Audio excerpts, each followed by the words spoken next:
Dear students, आज आपका जो पेपर हुआ है 7/9/2022 को diploma in elementary education DLEd का, ये फर्स्ट ईयर का पेपर है। चलिए इसके आंसर की को देखते हैं। आपका आंसर की जो है ये एक बच्चे ने भेजा है और आंसर की डिमांड की थी, तो मैंने बताया था आप आंसर की के लिए क्वेश्चन पेपर को बिल्कुल साफ भेज सकते हैं और इस बच्चे ने बिल्कुल साफ ही भेजा है।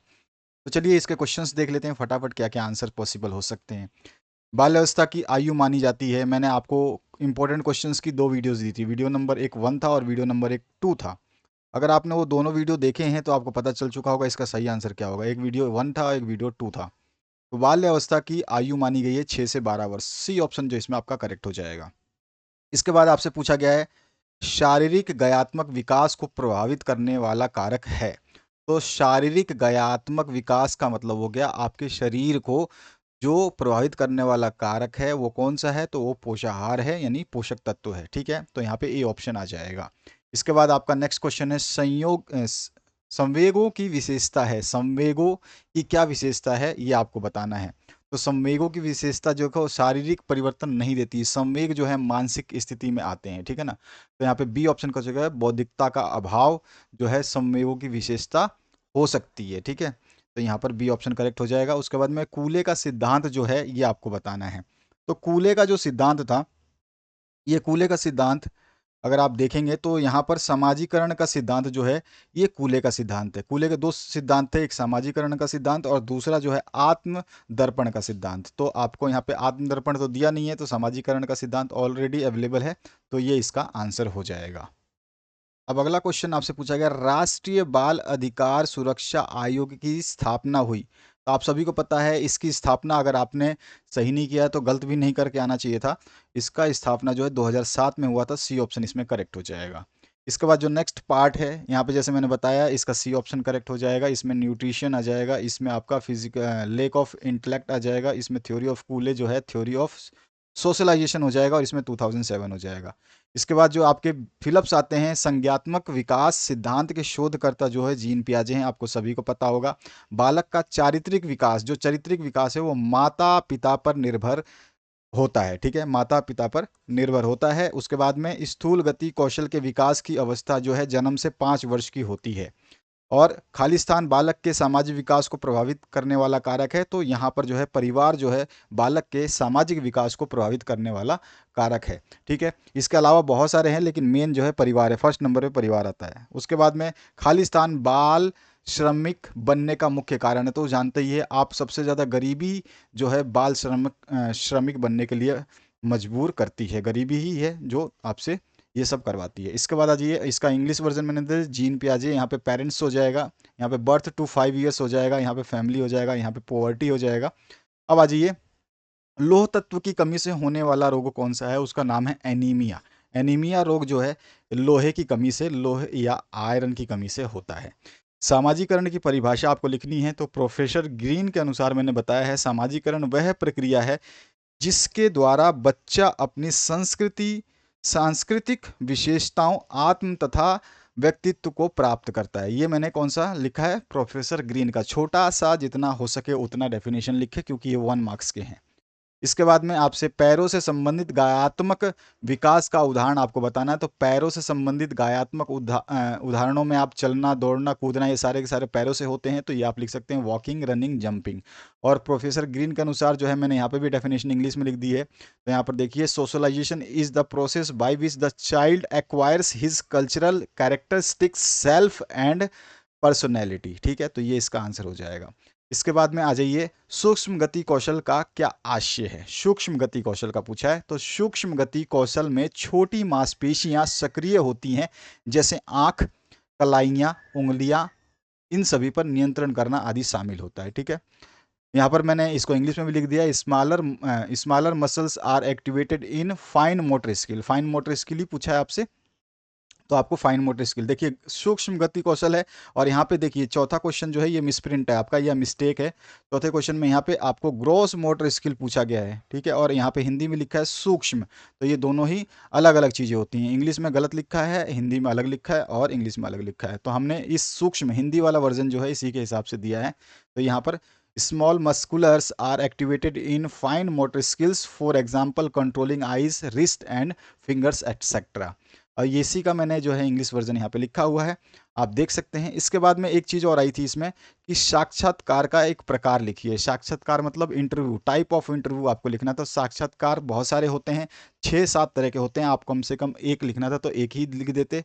शोध साक्षात्कार होता है, निदातात्मक साक्षात्कार होता है जिसको डायग्नोस्टिक इंटरव्यू बोलते हैं, और शोध साक्षात्कार को रिसर्च इंटरव्यू बोलते हैं। एक आता है चयन साक्षात्कार जिसको सिलेक्शन इंटरव्यू बोलते हैं। इसी तरह से बहुत सारे हैं, कम से कम 6-7 हैं।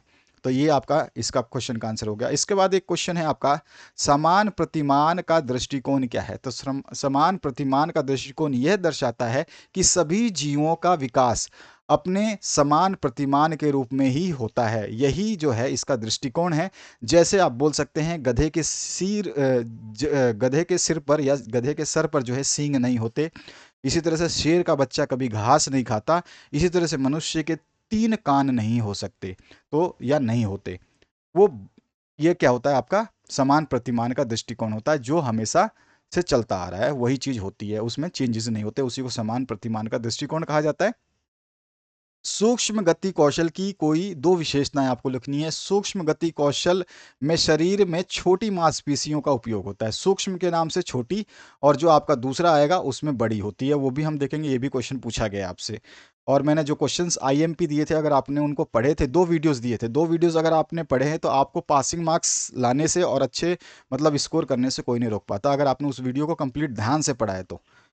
और दूसरा क्वेश्चन है, अब इसके बाद में आपका जो सेकंड पेपर होगा, जो आपका सेकंड पेपर है, उसका मैं सॉल्यूशन दे दूंगा, यानी कि उसके लिए आईएमपी क्वेश्चंस दे दूंगा। ठीक है, आईएमपी आपके लिए दूसरा वीडियो, इस वीडियो का जस्ट बाद में आपके लिए आईएमपी आ जाएगा आपके सेकंड पेपर का। ठीक है, सेकंड पेपर के लिए आप तैयार रहिए, और सेकंड पेपर के सॉल्यूशन के लिए आप अपने क्वेश्चन पेपर को इसी तरह से पीडीएफ के फॉर्म में भेज सकते हैं।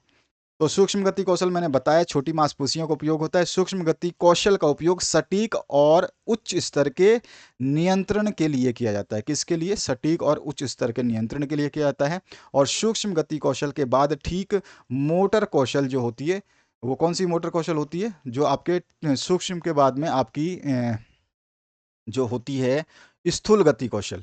ठीक है, ये आपका ग्रॉस वाला स्थूल गति, यहाँ पे लिख देना आप स्थूल गति। तो के बाद ठीक स्थूल स्थूल गति कौशल, स्थूल गति कौशल विकसित होते हैं। ठीक है, थोड़ा सा ध्यान रखना है, लिखते समय ध्यान नहीं रहता है, कभी कभी मिस्टेक हो जाती है। अब यहाँ पर देखिए, उच्चारण दोष के कोई 2 कारण लिखिए। उच्चारण दोष के बहुत सारे कारण हो सकते हैं। पारिवारिक तथा सामाजिक वातावरण का प्रभाव हो सकता है, और उच्चारण में असावधानियां रखेंगे तो भी हो सकता है। वर्गों का गलत उच्चारण करने से भी हो सकता है। अक्षरों और मात्राओं के ज्ञान का अभाव हो तो भी हो सकता है। आपको 2 नंबर में केवल 2 कारण लिख देने थे और उसको समझा देना था एक एक लाइन लिख के। आत्म प्रेम से आप क्या समझते हैं? तो जॉनसन के अनुसार आत्म प्रेम एक ऐसी आंतरिक वस्तु है जो किसी व्यक्ति को स्वयं के व्यक्तित्व को प्रेम करने के लिए प्रेरित करती है। इसमें ज्ञानात्मक, भावात्मक और व्यवहारात्मक पहलुओं का जो है समायोजन होता है। इस तरह से आप लिख सकते हैं। और भी डेफिनेशंस हैं बहुत सारी, जरूरी नहीं है कि आपने जो है आंसर्स दिखे हैं यही पूरे, ये मतलब क्योंकि आपके बहुत सारे राइटर्स के अलग अलग डेफिनेशंस हैं तो उनके हिसाब से अलग अलग जो है आंसर्स हो सकते हैं, लेकिन मिलता जुलता होना चाहिए तो आपका आंसर सही हो जाएगा। शिक्षा में सहयोग की क्या लाभ है? शिक्षा में अगर सहयोग होता है तो शिक्षा में सहयोग की प्रक्रिया से ज्ञान का बारंबार तथा सभी दिशाओं में आदान प्रदान होता है। पहला लाभ हमने बता दिया।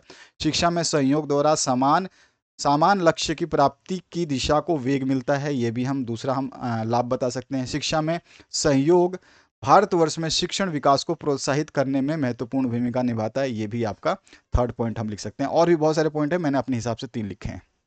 बाल श्रम क्या है? तो सरकार द्वारा निर्धारित आयु सीमा से कम उम्र के बच्चों से कार्य करवाना बाल श्रम कहलाता है। बाल श्रम के अंतर्गत 5 से 14 वर्ष तक के बच्चों को शामिल किया जाता है, ये बाल श्रम होता है। इसके बाद में 6 से 8 वर्ष तक के आयु के बालकों के लिए शैक्षिक कार्यक्रम क्या होता है वो आपको लिखना था। इसके बाद में इसका और पार्ट में दिया था, स्थूल गति कौशल की विशेषताएं लिखिए। तो स्थूल गति कौशल में बड़ी मांसपेशियों का प्रयोग होता है। स्थूल गति कौशल को शरीर के किसी भी हिस्से में शक्ति, समन्वय और प्रक्रिया समय बढ़ाने के लिए किया जाता है। ठीक है, और इसके अलावा आमतौर पर स्थूल गति कौशल सामान्यतः जो है सूक्ष्म गति कौशल से जो है पहले विकसित हो जाते हैं। इसके बाद आ जाइए नेक्स्ट पार्ट पे। इसमें आपसे पूछा गया है स्वस्थ स्पर्धाओं के संदर्भ में शिक्षक की भूमिकाओं का वर्णन आपको करना है। या फिर इसका दूसरा पार्ट आया हुआ है, परिवार में जेंडर की परिभाषा लिखनी है। तो आप आसानी से परिवार में जेंडर की परिभाषा भी बता सकते हैं, क्योंकि इसकी परिभाषा कुछ ज़्यादा डिफ़िकल्ट तो है नहीं, क्योंकि आपने जब पढ़ा था परिवार में जेंडर की परिभाषा, तो उसमें भी ये दिया गया था। ये देखिए, जेंडर क्या होता है, परिवार में जेंडर जनरली क्या होता है, परिवार जो है एक सामाजिक की छोटी सी इकाई है, जिसमें सदस्यों के रूप में विपरीत लिंग के दो व्यक्ति विवाह के द्वारा साथ में रहते हैं, है ना। और उसमें जो है स्त्री और पुरुष का जो विभेद बताया जाता है, यानी कि जो जेंडर का अर्थ क्या होता है कि स्त्री या पुरुष की अवस्था होना, अर्थात नारी या पुरुष होना, यही इसका जो है डेफिनेशन हो जाएगा। तो परिवार में जेंडर की परिभाषा भी आप लिख सकते हैं।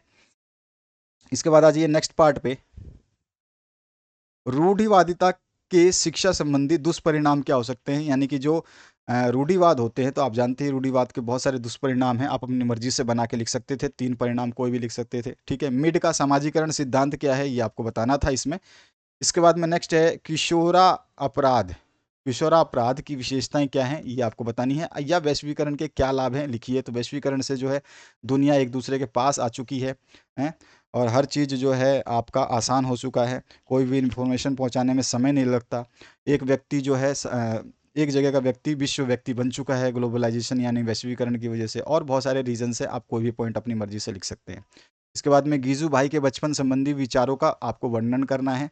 और यहाँ पर जो है बाल श्रमिक बनने से रोकने के उपायों का वर्णन आपको करना है। तो बाल श्रमिक बनने से बचने के लिए आप बहुत सारे उपाय जो है करवा सकते हैं, कर सकते हैं। इसके बाद आ जाइए, नेक्स्ट जो क्वेश्चन है आपका, उसकी बात कर लेते हैं। इसमें है भाषा विकास के प्रभावी कारकों का वर्णन करना है। भाषा विकास के प्रभावी कारक बहुत सारे हैं, आप जानते ही हैं, जिसमें आपका कौन कौन सा हो जाएगा। एक तो बुद्धि हो जाएगा, एक जैविक हो जाएगा, एक वातावरणीय हो जाएगा, तीसरा हो जाएगा विद्यालय और शिक्षक, और चौथा हो जाएगा व्यवसाय और कार्य। तो ये पांचों लिखने थे। और पांचों के पांचों मैंने आपको जो क्वेश्चन पेपर 2 वीडियोस बनाए थे, 2 वीडियोस इंपॉर्टेंट आईएमपी क्वेश्चंस के बनाए थे, उसमें ये क्वेश्चन पूरा का पूरा दिया था 4 नंबर का, एज इट इज़ सेम। तो इसमें ये मैंने आंसर भी बताया था, उसमें ये 5 पॉइंट जो मैंने अभी बताया वो उसमें डिस्कस किया था। संप्रेषण में होने वाली बाधाओं का समाधान कैसे कर सकते हैं, तो या तो आप ये भी कर सकते थे, इसमें भी कोई इशू नहीं है इतना बड़ा कि आप नहीं कर सकते। संप्रेषण में भाषा जो है सरल होनी चाहिए, स्पष्ट होनी चाहिए और बोधमय होनी चाहिए, ये इसका समाधान हो सकता है। और संप्रेषण का उद्देश्य जो है स्पष्ट होना चाहिए, जो एक वक्ता से जो प्राप्त करता है दोनों तक साफ साफ पहुंच पाए। और उसके अलावा भी संप्रेषण में जो है नाक, कान, आँख, त्वचा, जीभ आदि इंद्रियों को आवश्यकता अनुसार जो है प्रयोग किया जाना चाहिए, मतलब सुनने में, देखने में, इस तरह से। उसके अलावा जो है हाव भाव जो है उसमें भी स्पष्टता होनी चाहिए। और उसके अलावा जो है संप्रेषण के दौरान आवश्यकता अनुसार वाणी में उतार चढ़ाव लाना आवश्यक है। और संप्रेषण बोलने की गति ना तो अधिक होनी चाहिए और ना ही कम। इसके बाद आपका 16वां जो क्वेश्चन है, इसकी बात करते हैं। इसमें है हाथों से संबंधित गायत्मक विकास को समझाना है। तो ये भी आप आसानी से समझा सकते थे, अच्छे क्वेश्चंस आए हैं इस बार। गायत्मक विकास में परिपक्वता एवं शिक्षण के महत्व का वर्णन आपको करना है, इसके और पार्ट में आया हुआ है। 17वां क्वेश्चन है शैक्षिक समावेशन के प्रकारों का वर्णन आपको करना है और साक्षात्कार की दशाओं का आपको वर्णन करना है। तो इस तरह से सारे क्वेश्चंस हैं जिनके आंसर्स आपको देने हैं, और अच्छे क्वेश्चंस आए हैं, ऐसा नहीं है कि हार्ड पेपर बना था। और बाल मनोविज्ञान के क्षेत्र का वर्णन आपको कर देना है, और इसी के और पार्ट में आया था, अगर आप ये नहीं करते तो विकास में होने वाले परिवर्तनों का आपको वर्णन करना है। इसके बाद जो 19 क्वेश्चन है उसको देखेंगे। बालक के सामाजिक विकास को प्रभावित करने वाले कारकों का वर्णन कीजिए। ये भी मैंने आपको बताया था बहुत अच्छे तरीके से, साथ ही साथ इसके पॉइंट्स भी बताए थे। बालक के सामाजिक विकास को प्रभावित करने वाले कारक में पहला आता है आपका नेतृत्व, दूसरा आता है संवेग, तीसरा आता है खेल, चौथा आता है बाल दल, पांचवा आता है आपका आर्थिक व सामाजिक स्तर। ठीक है, तो ये 5 पॉइंट आते हैं, 5 पॉइंट लिखते तो 5 नंबर यहाँ पे मिल जाते हैं आपको। इसके और पार्ट में है दंड के स्वरूपों का वर्णन कीजिए। तो आप ये भी कर सकते थे, मैंने ये भी बताया था आपको।